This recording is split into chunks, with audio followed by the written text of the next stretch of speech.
सपना जो आपको सोने न दे। सपना मतलब क्या?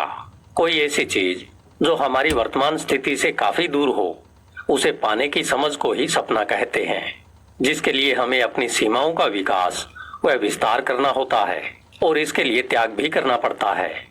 इस समय इस पुस्तक को आप सुन रहे हैं, इससे एक बात तो स्पष्ट हो जाती है कि आप अपने सपने को महसूस कर रहे हैं, उसे स्पष्टता से देखना और पूरा करना चाहते हैं, ताकि आप जीवन में अपने सामर्थ्य से अनचाहे जीवन की बजाय मनचाहा जीवन जी सकें। शुरुआती सपनों की उड़ान। क्या कभी आपने सुना है कि ज्यादा सपने देखना छोड़ो और अपनी पढ़ाई पर ध्यान दो? मुझे पूरा विश्वास है कि मेरी तरह आपने भी यह वाक्य बहुत बार सुना होगा। यह हमें स्कूल, घर, गली, खेल के मैदान और भी अलग जगहों पर अलग लोगों द्वारा कहा गया और आज भी किसी न किसी रूप में कहा जा रहा है। हम जब छोटे बच्चे थे तब हमने बहुत से सपने देखे थे। जब भी स्कूल की क्लास बदली तब हमारे सपनों में भी बदलाव हुए। हमारे सपने इतने बड़े होते थे कि जिसे सोचने मात्र से ही शरीर में एक अजीब सा करंट महसूस होने लगता था। हमारी रातों की नींद उड़ जाती थी। जब हम किसी रॉकेट को देखते तो सोचते कि मैं कैसे उसमें बैठकर उड़ सकता हूँ, चांद पर जा सकता हूँ। जब हम राकेश शर्मा और नील आर्मस्ट्रांग की कहानियां पढ़ते या सुनते तो हम उनकी तरह चांद पर जाने के सपने देखते। हम सपनों में उनके साथ चांद पर टहलते हुए अपने आप को देखते। जब सुबह उठते तो अपनी माँ, पापा, भाई, बहनों, दादा दादी या फिर नाना नानी को अपना सपना सुनाते। तब रोमांच की वजह से कभी कभी हमारे मुंह से शब्द ही नहीं निकल पाते थे। हमारे रोमांच के बारे में हमें कभी कभार ही हौसला दिया जाता था कि हाँ, एक दिन मेरा बेटा ऐसा करेगा। इसके विपरीत ज्यादातर समय तो एक ही डायलॉग सुनने को मिलता, सपने देखने से कुछ नहीं होता बेटे, इसके लिए पढ़ाई करनी पड़ती है। लेकिन हमें केवल पढ़ने के बारे में कहा जाता, परंतु क्या पढ़ना है इस बारे में हमें कोई स्पष्ट निर्देश नहीं दिए जाते थे। इस अस्पष्टता के कारण ज्यादातर लोगों के सपने जो हवा में उड़ने, आसमान छूने के थे, वे आज यहाँ तक छोटे हो चुके हैं कि घर का खर्च चलाने के पैसे कहाँ से आएंगे। अपने असली सपनों को पहचानें। मुझे पूरी आशा और विश्वास है कि आप इस अध्याय में लिखे विचारों को समझकर अपने सपनों को ज्यादा स्पष्टता से पहचानेंगे व उन्हें पूरा करने का एक स्पष्ट मार्ग भी खोज लेंगे, जिससे आने वाले जीवन में आप फर्क पैदा कर सकेंगे। सबसे पहली बात तो यह है कि हमें यह कैसे पता चलेगा कि हमारा सपना स्पष्ट है। तो इसके लिए आपको बता दूं कि बड़े सपने देखे पुस्तक में इसके बारे में साफ लिखा है कि जब हमारा सपना बिल्कुल स्पष्ट होता है तब हम इसे मात्र 30 सेकंड से भी कम समय में दूसरों के सामने स्पष्टता से व्यक्त कर सकते हैं। कई बार सपनों के बारे में स्पष्टता न होने की वजह से जीवन में बोरियत महसूस होने लगती है, परंतु जब हमारे पास इनकी स्पष्टता होती है तब हम जीवन भर बोरियत नहीं बल्कि ऊर्जावान बने रहते हैं। हम आज जहां हैं वहां से उस ओर बढ़ सकते हैं जहां हम जाना चाहते हैं। जब आप यह पुस्तक खत्म करेंगे तब आप अपने लिए एक ऐसा रास्ता खोज लेंगे जिससे आप अपने वर्तमान सपनों का विश्लेषण करके अनावश्यक विचारों की छंटनी कर जीवन के सच्चे सपने की नींव को मजबूत बना सकेंगे और हर क्षेत्र में एक सच्चे अमीर इंसान बन सकेंगे।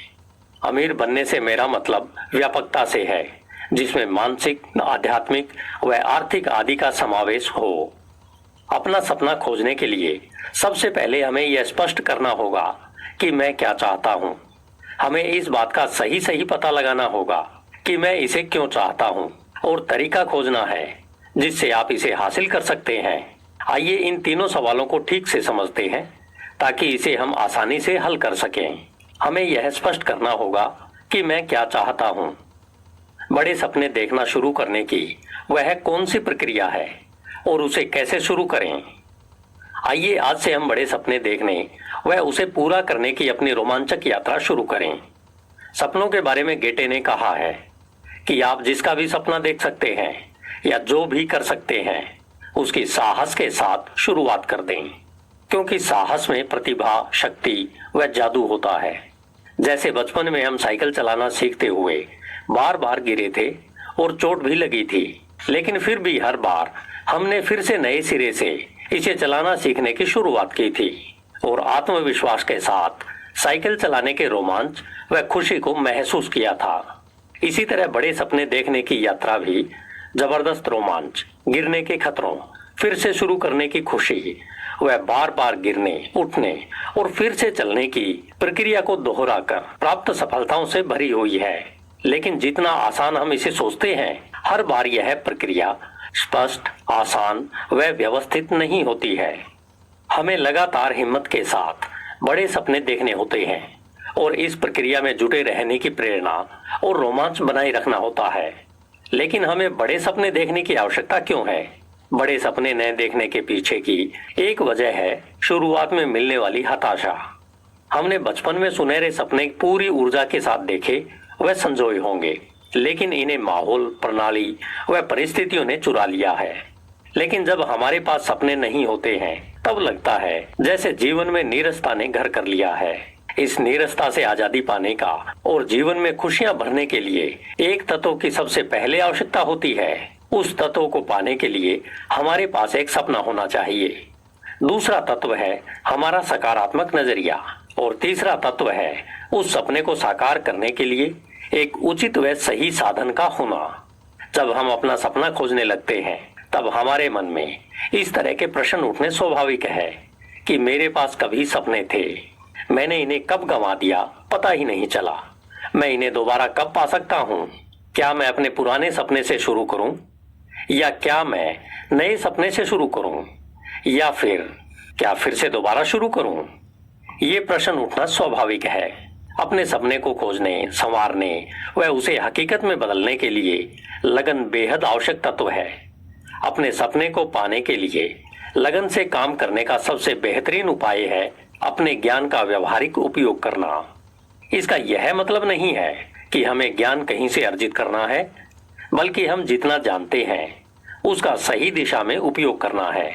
जैसे आमतौर पर YouTube व अन्य सोशल मीडिया प्लेटफॉर्म पर हम देखते हैं कि कितने ही लोगों ने अपने पास जो ज्ञान था उसका व्यवहारिक प्रयोग करके आगे बढ़ चुके हैं।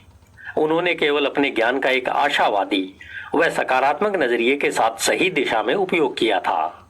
जीवन में स्पष्टता न होना इस बात का पक्का सबूत है कि हमारा चालक कोई और है। हमें नहीं पता कि हम कैसे चल रहे हैं, बस चल रहे हैं। मानव स्वभाव प्राकृतिक रूप से आलसी होता है। यह उन सभी कामों को बोझ समझता है जो इसे कुछ अलग करने के बारे में कहते हैं। इसलिए ज्यादातर इंसान गरीबी में हम होंगे कामयाब एक दिन गाते हुए सालों बिता देते हैं। लेकिन क्यों एक कामयाब इंसान बनना है, इसके बारे में विचार नहीं करते। बहुतायत में लोग स्वास्थ्य के बारे में इसी आदत से लाचार होते हैं और हर शाम इस लक्ष्य के साथ सोने जाते हैं कि कल सुबह जल्दी उठकर सैर पर जाऊंगा, व्यायाम करूंगा, योग, ध्यान, प्राणायाम करूंगा, ताकि जैसा स्वस्थ शरीर मुझे बनाना है वैसा बन सकूं। लेकिन जब सुबह होती है तो अपनी प्राकृतिक आदत यानी आलस के कारण सोने जाते समय लिए गए व्रत को अगली सुबह के लिए टाल देते हैं। इसी तरह सालों बीत जाते हैं, लेकिन उनका वह एक दिन कभी नहीं आता है और न ही कभी वह सुबह होती है। इसी तरह के और भी बहुत सारे व्रत इंसान समय समय पर लेता है और उन्हें अपनी टाल मटोल व आलस के कारण तोड़ता रहता है। वह कहीं नहीं जा पाता है, फिर दूसरों को दोष देता है और प्रणाली को दोष देता है। अपनी आदतों के कारण हम हमेशा असमंजस या उधेड़ बुन की स्थिति में रहते हैं। हमें हमेशा मानसिक तनाव घेरे रहता है, जिस कारण हम दर्द निवारक दवाओं का सेवन लगातार करते रहते हैं। सर भारी रहने लगता है। जब काम पर होते हैं तब हमें लगने लगता है कि 2 दिन की छुट्टी मिल जाए तो बढ़िया होगा, क्योंकि काम में मन नहीं लगता। जिस दिन छुट्टी होती है हमारा घर पर भी मन नहीं लगता, क्योंकि दिमाग में भारी उथल पुथल मची रहती है। ऐसी स्थिति में लगने लगता है कि अब कहाँ जाएं। जब लगने लगे कि मेरे जीवन में स्थिरता नहीं है, तब हमें अपने बारे में विश्लेषण करना चाहिए। हमें यह काम तुरंत करना शुरू कर देना चाहिए। आगे हम उन भावनाओं के बारे में गहन विश्लेषण करना सीखेंगे जो अपने सपने के बारे में हमारे दिल में उमड़ती रहती है। हमें यह याद रखना होगा कि बड़े सपने देखना एक प्रक्रिया है। इसमें महारत हासिल करने के लिए धैर्य के साथ अपने दिल के अंदर दाखिल होना होता है। जीवन में जो सचमुच महत्वपूर्ण है उस सपने पर विश्वास करना होता है। भगवान ने हमें इस धरती पर किसी खास उद्देश्य के लिए भेजा है, जिसकी हमें खोज करनी है। जब हम इसे खोज लेंगे तब हमें वह मिलेगा जिसकी हमने केवल इच्छा ही नहीं की बल्कि चाहत की है, जिसे दिल की गहराइयों से चाहा है, जिसके सपने देखे हैं, जिसे सोचने भर से ही हम रोमांचित हो उठते हैं, मन मचलने लगता है। अपने सपनों का ब्लूप्रिंट तैयार करें। अब एक डायरी लीजिए और कहीं एकांत व शांत स्थान पर चले जाएं। यह आपके घर का अलग कमरा, खेत, बगीचा या कोई दूसरा स्थान भी हो सकता है जहां आपको कोई परेशान न कर सके। अपने परिवार के सभी सदस्यों को कह दीजिए कि जितना समय आपने तय किया है उतने समय तक कोई भी आपको परेशान न करे। इस प्रक्रिया में कोई व्यवधान न आए, इसलिए अपना फोन भी बंद कर सकते हैं। आप इस प्रक्रिया के लिए दिन का कोई भी 1 घंटा या पूरा एक दिन या ज्यादा से ज्यादा 1 सप्ताह भी चुन सकते हैं, क्योंकि हम अपने जीवन की ठोस नींव बनाने जा रहे हैं। हम अपने जीवन पर गहन अध्ययन करने जा रहे हैं। इसके बाद हम वह पुराने इंसान नहीं रहने वाले हैं, हम पूरी तरह से बदलने वाले हैं। हम अनंत प्रज्ञा के साथ जुड़कर वह सब जानने वाले हैं जो हम जीवन में पाना चाहते हैं, और वह छोड़ने वाले हैं जिससे हमारा जीवन बोझिल हो गया है।